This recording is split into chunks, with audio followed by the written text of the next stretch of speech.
한 주간의 뜨거웠던 이슈를 짚어보는 이슈 화합 시간입니다. 오늘 박진영 부원장은 출연을 못했고요. 개인적 사정으로 부득이 김철근 개혁신당 사무총장과 함께 해보겠습니다. 안녕하십니까? 네, 안녕하세요. 총선 끝났는데요. 네, 끝났습니다. 근데 YTN에서 뵈야 되는데 여기서 뵙네요. 어떻게 소기의 목적을 좀 달성하셨습니까? 저희 개혁신당은 그 지역구와 네. 비례에서 동시에 그 당선자를 배출한 그렇죠. 유일한 정상적인 정당입니다.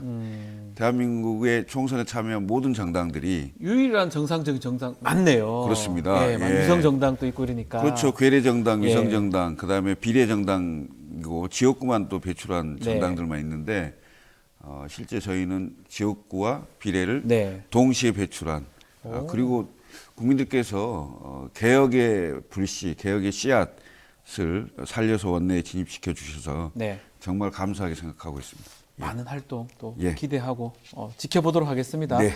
자, 오늘 윤석열 대통령 국무회의에서 좀 총선 관련 입장을 밝힐 예정이다라고 얘기를 하고 있는데 원래 담화라든지 뭐 네. 기자회견 이런 것들이 검토가 됐는데 결국은 국무회의 모두 발언으로 결정이 났습니다. 일방 소통 아니냐 또 이런 또 반응이 나올 것 같기도 한데요. 어떻습니까?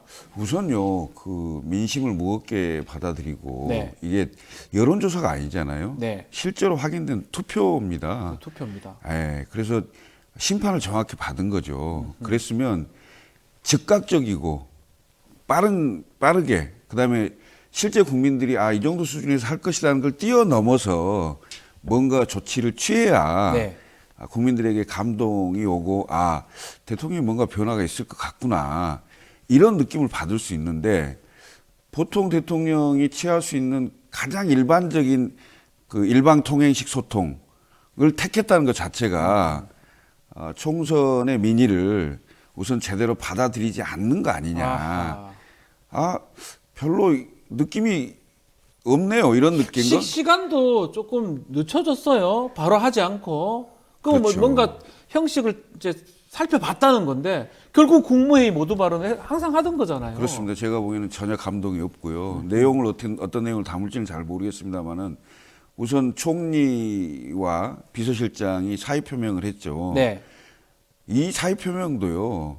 이분들이 먼저 하는 게 아니고 대통령께서 먼저 나오셔야 돼요. 먼저 나오셔서 총선 민의를 무겁게 받아들이고 앞으로 국정 운영은 이렇게 변화를 하겠습니다. 그리고 인적 쇄신은 이렇게 하겠습니다. 예. 해서 총리도 경질하고 비서실장도 바꾸고 이렇게 하겠습니다. 대통령께서 하셔야죠. 대통령 얼굴로 선거 치른 거잖아요. 네. 그럼 대통령에게 책임이 있는 거죠. 그렇죠. 그런데 왜 총리와 비서실장이 나서서 먼저 사의 표명을 하고 먼저 앞을 막아섭니까? 국민들에게 저는 감동이 없다고 봅니다. 형식이나 내용 감동이 없을 것이다. 그렇지만 메시지가 어떤 게 나올 것인지는 그래도 기대가 되거든요. 어떤 내용이 나올 거라고 보십니까? 아니, 일반적으로 하는 내용은 나올 거라고 봅니다. 예, 뭐 일단 총선 민의를 무겁게 받아들인다. 네. 그리고 국정 운영의 변화를 좀 꾀보겠다. 이런 정도의 얘기는 나올 거라고 보는데 그 내용 자체가 너무 시간이 늘어지고 형식이 이렇게 되면서 별로 감동을 주지 못할 것이다. 이런 생각이 드는 겁니다. 자, 그렇지만 뭐 일단 총리하고 비서실장 사의 표명했습니다. 자, 후임 인선은 지금 관심이 가는 그런 상황인데 인적 쇄신에 대한 입장도 이번에 나올까요? 인적 쇄신 얘기 어떤 기준이라는 얘기는 할 수도 있겠죠. 네. 그런데 지금 총선 결과가 말입니다. 네. 거의 야권이 192석이잖아요. 그다음에 비서실장이야 본인이 이렇게 임명을 할 수가 있어요. 그런데 총리는 국회 인준 필요하잖아요. 국회 본회의를 통과해야 그렇죠. 됩니다. 그러면 과반 이상이 야당인데 야당의 동의를 얻을 수 있는 인물이어야 되잖아요. 그 생각을 하고 있겠죠. 당연히 하겠지만 제가 보기에는 어깃장을 놓을 수도 있겠죠. 근데 기본적으로 총선 결과가 이 정도 나왔다면요. 우선 대통령이 담화든 기자회견이든 먼저 선제적으로 얘기를 하고 네. 그다음에 야당 대표들 전체를 좀 대통령실로 불러서 같이 이제 그 의견을 좀 듣고 국정 운영의 협조도 좀 구하고 네. 이런 어떤 협치의 모습을 좀 보이면서 이번에 총리는 뭐 이렇게 좀 해보려고 하니 좀 도와달라. 이런 그 어떤 변화된 모양새, 모습 이런 게 있어야 앞으로 일방통행식이 아니고 뭔가 야당과 협치하는 모습을 통해서 국정 운영의 변화를 좀 가져오겠구나. 그런데 이렇게 할 것 같지를 않아요. 그러니까 말씀대로라면 네. 지금 헌법상 네. 딴 사람 몰라도 네. 국무총리는 국회의 동의가 필요합니다. 인준이 그렇습니다. 돼야 예, 됩니다. 예, 예. 그런 상황이라면 이 상황 봤어라도 얘기하는 척이라도 해야 되는 상황이다. 예. 근데 안 할 것 같다. 안 하죠. 야, 총선의 민심이 확인됐음에도 불구하고 네. 이것을 어떻게 이런저런 꼼수와 시간을 가지고 그냥 이렇게 뭉개거나 네. 아니면 피해 가거나 이렇게 할 수 있다고 생각하는지 모르겠는데요. 이건 아니거든요. 네. 지금 이른바 100석 이하가 돼서 개헌 저지선, 탄핵 저지선, 거부권 행사를 거부당하는 이건 피했어요. 그래봐야 그게 9석 차이입니다. 8, 9개. 예. 9석 차. 9석이죠. 예, 9석 차이입니다. 99. 예. 예. 108석이니까요. 네, 맞습니다. 9석이 이탈하면 그 나머지 3개가 전부 다 그 붕괴되는 상황이거든요. 그러면 민심에 따라서 언제든지 이 9석은 이탈할 수도 있어요. 박근혜 대통령 국정농단 사건 때 그렇죠. 당시에 여당이 122석이었습니다. 그렇지만 탄핵이 됐어요. 그렇죠. 그렇다면 이 지금 현재 국민의힘과 그 윤석열 정부가 정말 민심을 무서워한다면 지금 이런 태도를 완전히 바꿔야 됩니다. 그러지 않으면 지금 이후에 이 전국에서 어떤 상황이 어떻게 일어날지 모르는 대단히 위험한 상황이다. 저는 이렇게 생각을 합니다. 말 나온 김에 네. 개혁신당은 야권입니까 여권입니까? 이거 야권이죠. 여권이라는 얘기도 있어요. 왜요? 아니 그 여권의 분들이 와서 또 하는 거니까. 아니 가장 확실하게 반윤 정서를 아 가지고 맞습니까? 있고, 예, 아 가장 아프게 때릴 겁니다. 네, 야권이다, 네. 야권이다. 믿어도 좋습니까? 그렇습니다. 예. 아, 예, 알겠습니다. 뭐 사실은 여당 아니면 야권이니까 다 야권이라 볼 수 있는 건데, 자 지금 후보군 보면 후보군들이 여러분들 이름이 오릅니다. 자 이름 거론되는 분들은 이제 뭐 김한길, 네. 뭐 원희룡, 뭐 장제원 뭐 등등 면면을 보면 좀 어떻습니까? 싸우자는 거죠. 싸우자는 거죠. 그렇구나. 왜? 네. 왜냐하면 지금 국정 운영에 대한 변화의 기조를 가지려면 그래도 야당과의 대화, 네. 그다음에 협치 이런 걸 할 수 있는 인물들을 좀 해야 되고요. 네. 그나마 조금 대통령과 결이 좀 다른 분, 그러니까 예를 들면 직언을 할 수 있는 분, 직원. 예. 네. 이런 분들이 좀 거론돼야 되는데 대통령이 하자는 대로 하는 그런 뉘앙스의 분들, 그러니까 이른바 그걸 좋은 표현을 하면 대통령의 국정 철학과 철학에 동의하시는 분들, 아하. 이런 분들, 그 조금 나쁘게 표현하면 친윤, 뭐 이런 분들이 오면 국민들에게 심판 받았는데 나는 여전히 이대로 하겠다, 뭐 이렇게 되는 거 아니겠어요? 네. 보다 중립적이고 보다 대통령하고 좀 거리가 있다고 생각되는 이런 분들이 실제로 왔을 때 좀 변화가 있지 않겠어요? 어떤 인물? 예를 들면 과거에 김대중 대통령 아. 때 그 비서실장을 했던 김중건 김중건, 씨. 예, 그분은 이제 노태우 정부 때 그렇죠. 정무수석을 했던 완전히 그 진영이 다른 그렇죠. 이런 인물들이 이런 인물을 발탁을 해서 했잖아요. 예. 이제 그런 개념으로 예를 들면 야권의 몸을 담았지만 대통령의 직언을 하고 뭔가 이미지를 보완해 줄 수 있고 뭐 이렇게 할 수 있는 분들이 조금 언론에 회자되고 하마평에 올랐으면 좋겠다 이런 생각을 해봅니다. 유승민 전 의원 같은 경우는요? 괜찮죠. 괜찮은데 네. 할 것 같습니까? 안 하겠죠. 야, 괜찮은 사람은 안 할 것 같다. 또 이 말씀을 하셨습니다. 네. 자, 국민의힘도 좀 보면 다시 비대위 체제로 갈 것 같아요. 지금 전당대회 용후에 비대위 할 수 있는 그 역할을 할 수 있는 비대위를 꾸릴지 아니면 혁신형 비대위를 꾸릴지 이게 의견이 분분한 상황인데 국민의힘 어떻게 가야 된다고 보십니까? 아니 의견이 분분한 게 아니고 비대위 체제로 총선을 치러서 네. 졌잖아요. 근데 또 비대위를 해요?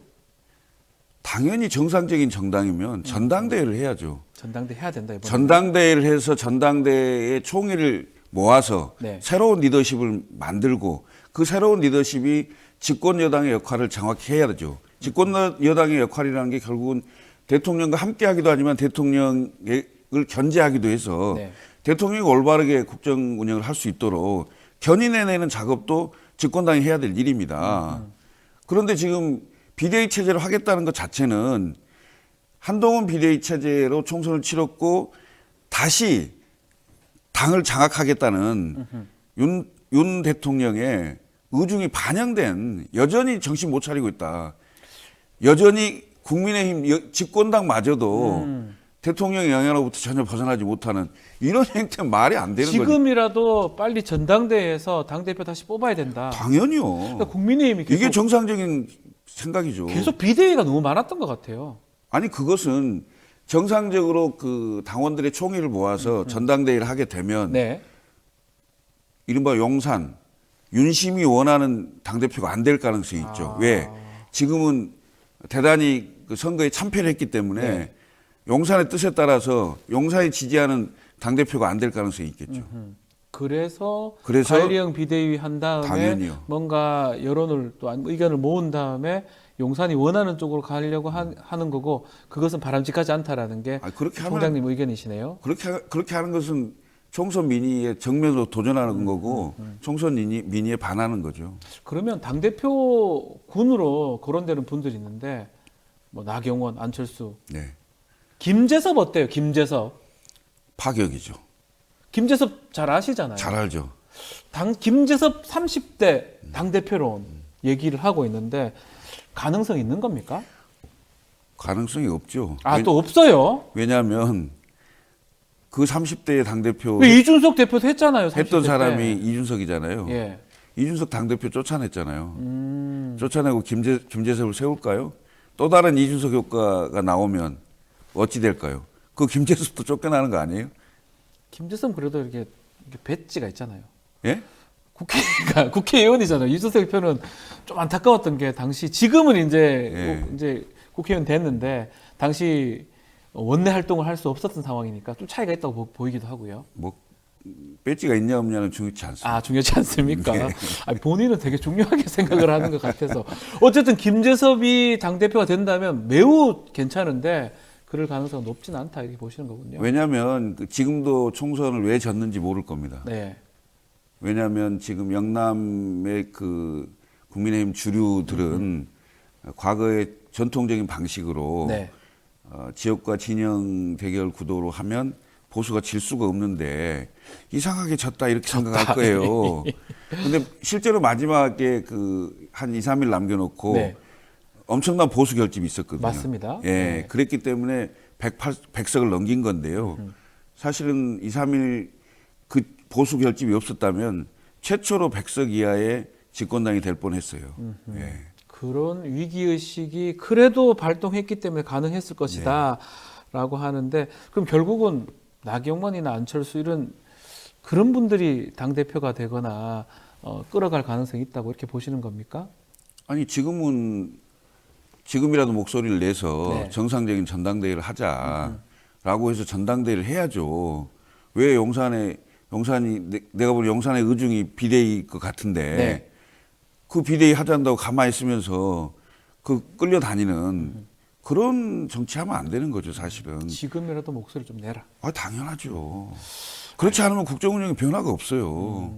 당이 견인해야 됩니다. 아 근데 한편으로는 이 얘기 좀 질문 드리고 네. 싶은 게 대통령 임기보다 지금 22대 국회의원 임기가 더 많잖아요. 더 길잖아요. 다음 총선에 공천권은 대통령한테 없죠. 그러면 네. 좀 더 목소리를 세게 낼 수 있는 거 아닌가요?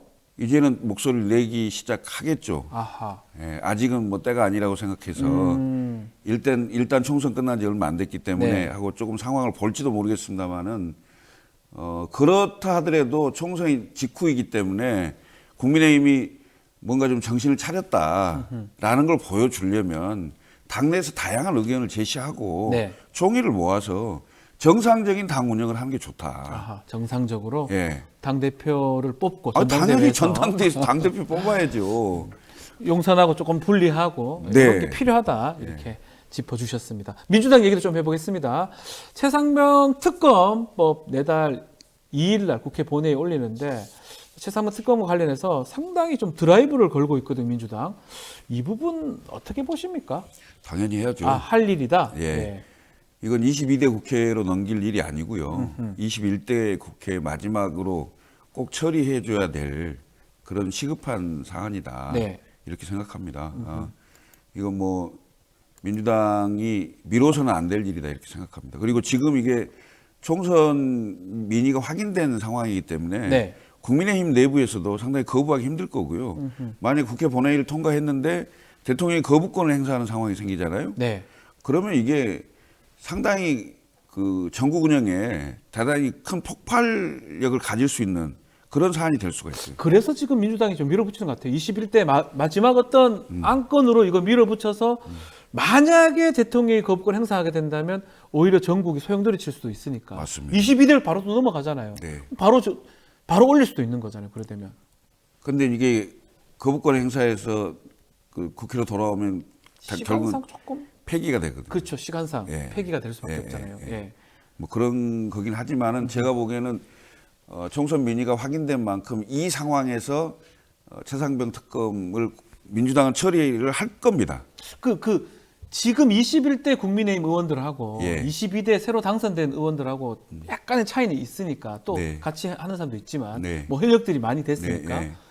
그거 22대 생각해서 폐기될 거지만 바로 민주당에서 또 올릴 거란 말이에요. 특검을 22대 초창기에 네, 네. 그냥 이럴 바에 해주는 게 맞다 이렇게 생각하는 의원도 있을까요? 아니, 국민의힘 내부에서도 많이 흔들릴 겁니다. 왜 흔들리냐면 총선 때 봤잖아요. 예. 결국 수도권이 거의 다 전멸했단 말이에요. 예? 국민들이 원하는 게 뭔지를 안단 말이죠. 네. 그러니까 국정 운영의 변화를 꾀해야 된다. 그 왜 이 수사 제대로 해야 된다. 이런 생각을 가지고 있는 분들이 있을 거예요. 그런 상황이기 때문에 민주당으로서는 네. 여당의 곤란함을 틈타 밀어붙일 것이다. 아. 예. 안철수, 네. 김재섭 두 당선자는 지금 찬성표 던지겠다. 만약 한다면 안철수는 찬성표 던지겠다. 김재섭 당선인은 전향적으로 봐야 된다. 이 두 사람이 많이 주목이 됩니다. 요즘. 뭐 안철수, 김재섭뿐이 네. 아니겠죠. 예를 들면 김용태, 네. 뭐 이런 분들은 최상병 특검에 대해서 전향적으로 생각하지 않을 수가 없을 겁니다. 아하. 예. 자, 이런 사람들이 여당에서 네. 어떤 목소리를 낼 것이다. 자, 조국 혁신당 얘기도 좀 해보겠습니다. 조국 혁신당 조국 대표가 비례대표 같이 지금 문재인 전 대통령 만나러 갔다 왔다고 하거든요. 네. 문재인 전 대통령 예방한 거 이건 또 어떻게 해석해야 됩니까? 지금 예를 들면 민주당 계열이잖아요. 저는 민주당 계열의 쌍둥이 비슷한 정당으로 보는데요. 네. 그러니까 친명 민주당 정당 대 친문 조국 신당으로 아하. 그러니까 친문을 거의 표방하는 느낌을 가져요. 그러니까 비명 친문의 네. 그 어떤 구심점 역할을 하겠다라는 취지로 보이고 그 정치 행보로 문재인 대통령을 예방하고 또 문재인 대통령이 격려의 말씀을 하고 이렇게 좀 읽혀져요. 뭔가 이것도 약간 의도된 것이다 이렇게 봐야 됩니까? 왜냐하면 앞으로 정치 행보가 민주당 계열의 어떤 세력이 양분되는 개념이거든요. 그래서 친명 개념의 그 세력으로서 민주당 본류가 있고 네. 그다음에 거기에 같이 섞이지는 않지만 친명이 아닌 민주당 세력을 모으는 네. 구심적 역할로 일종의 배우 저수지 같은 거겠죠. 아. 네, 그런 역할을 조국 신당이 하려고 하는 거고요. 결과적으로는 앞으로 대선이나 이런 상황에서 상당히 충돌이 있을 수도 있는 뭐 그런 세력을 키우려고 하겠죠. 이건 또 개인적인 질문일 수도 있는데 예. 문재인 전 대통령은 어느 쪽이 더 마음에 들까요? 양손에 떡 들고 있어요. 두 개 다 든 거예요? 그럼요. 두 개 다 든 겁니까? 그럼요. 어쨌든 뭐 제일 먼저 워크샵 하면서 조국 혁신당은 평산에 지금 문재인 전 대통령 만나러 갔던 상황이고 이재명 대표도 그렇지만 조국 대표도 윤석열 대통령한테 회동을 좀 제안을 했습니다. 대통령실은 뭐 내부 정비가 우선이다 이렇게 좀 답을 했는데 조국 대표의 해동 제안 어떻게 봐야 됩니까? 저는 역으로 용산에서 그 이번에 그 원내에 진입한 각 정당의 대표들을 전부 용산에 초청해서 다 오라 해야 됩니까? 그럼요. 다 오라 해서 그 야당을 인정을 하고 그다음에 대화하고 네. 그다음에 국정 운영에 협조해달라고 하고 저는 그런 전향적인 모습을 좀 보여야 국민들이 앞으로 국정은 야당과 파트너십을 가지고 좀 협조하면서 운영을 하겠구나 이런 느낌을 받을 수가 있죠. 그런데 뭐 야당 대표가 사법 리스크 있다고 죄인 취급하고 전부 하나도 안 만나버리고 그냥 일방통행으로 밀고 가고 국회하고는 항상 충돌하고 네. 이렇게 가서는 아무것도 할 수가 없어요. 현실은 엄연한 겁니다. 여소해야 됩니다. 네. 국회의 협조를 받지 않으면 대통령이 한 발도 앞으로 뛸 수가 없어요. 그럼 당연히 협조를 받으려고 노력을 해야 될 거 아닙니까? 만나려고 하기에는 예. 참 지금 말했던 대표들을 몇 면을 보니까 쉽지 않죠. 이재명, 조국, 이준석, 쉽지 않겠죠. 윤석열 대통령 입장에서는 참 만나기 싫은, 만나기 부담스러운 사람들이 다 앞에 있겠네요. 그래도 대통령인데요. 예. 만나야죠. 혹시 그 사진 누가 막 만들었던 사진, 합성 사진 같은데 그래요? 어떤 술자리에서 예. 윤석열 대통령 중간에 있고 앞에 이재명 대표가 있고 그게요. 앞에 이준석 대표, 옆에 또 추미애 또 당선자도 있었어요. 그게요. 예. 그 이준석 대표 울산해동 그 사진 때 있죠? 그 사진을 예. 이제 뭐 얼굴을 바꿨더라고요. 누가 이제 합성을 한 건데. 저도 그 자리에 있었습니다. 김철근 사무총장 계셨습니까? 그럼요. 그 사진이 좀 저는 뭐 누가 재미삼아 또 그냥 우스개로 만들었다고 하지만 현 전국 상황상 그걸 그대로 보여주는 것 같아요. 맞습니다. 대통령이 이렇게 만나기에는 어색할 것 같은데 그래도 만나야 된다. 당연히요. 만나야 된다. 현실이잖아요. 현실을 부정할 수 없잖아요. 만나면 좀 더 긍정적인 부분도 이끌어낼 수 있을까요? 기본적으로 예. 국민을 보고 정치를 하는 겁니다. 그러면 여당도 야당도 국민을 누가 더 설득을 잘할 것인가가 정치잖아요. 네. 그러면 대통령 입장에서 야당 대표들 불러서 뭔가 협조를 구하는 모양을 만드는 것 자체가 국민들이 안심을 하는 거죠. 당연히 대통령 득점하는 거죠. 만나야 된다. 그럼요. 알겠습니다. 만나는지 한번 지켜보기로 하고요. 자, 오늘이 세월호 참사 10주기입니다. 자, 우리 국민 10명 중 6명은 아직까지 우리 대한민국이 대형 사회재난에서 안전하지 못하다 이렇게 느낀다고 결과가 나왔는데 좀 더 안전한 사회로 가기 위해서 정치권이 어떠한 노력을 해야 될지 우리 사무총장님께서 좀 좋은 말씀 해주시면서 오늘 시간 좀 마무리해 보겠습니다. 세월호 10주기입니다. 그런데 이제 윤석열 정부 들어서 이태원 사고가 있었죠. 네. 이태원 참사가 있었는데 여전히 우리 사회는 안전하지 않는 그리고 안전을 위한 예방 조치들이 상당히 많이 필요하고요. 그다음에 실제로 어떤 그 참사가 있었을 때 그 참사에 대한 어떤 정치적, 도의적, 그다음에 책임, 그다음에 유족들을 위로하는 조치 이런 것들이 기본적으로 좀 마음을 어루만지는 이런 조치마저도 안 되는 네. 상황이 너무 안타깝고요.